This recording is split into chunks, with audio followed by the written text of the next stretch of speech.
Well, this is the city centre of Inverness in the north of Scotland.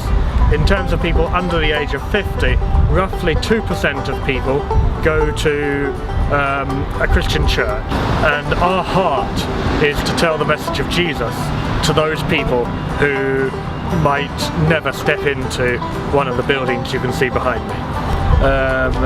We asked them if they'd like to meet up to chat more about Jesus, and we asked them, where would you like to meet, and is there anyone else you know that might be interested as well? And from there we take it from there. We start to look at the stories of Jesus that we see in the New Testament and how the wonderful new life that he offers us. Yeah, I felt I really benefited from the level 1 training. It gave me the courage to speak to new people and ask them if they would like to know more about Jesus.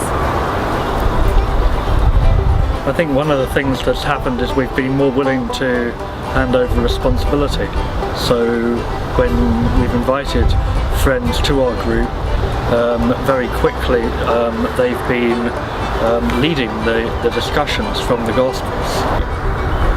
We get to know different people by inviting them to walks, and then we had what we call a big questions night in one of the local pubs, and we had a hat on the table and bits of paper, and they just wrote down their questions about life, faith, meaning, and they could put their questions in the hat, and then we would discuss the questions that came up.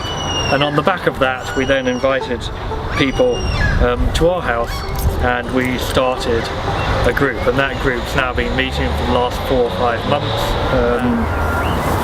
Although we now have a fledgling network of groups in place, you do have the potential for quite a bit of discouragement in pioneer work, and so we found it really helpful to be involved in monthly Skype calls with other people who are doing pioneer types of work in terms of encouraging people to not only believe in the Lord Jesus but also to pay attention to his teaching.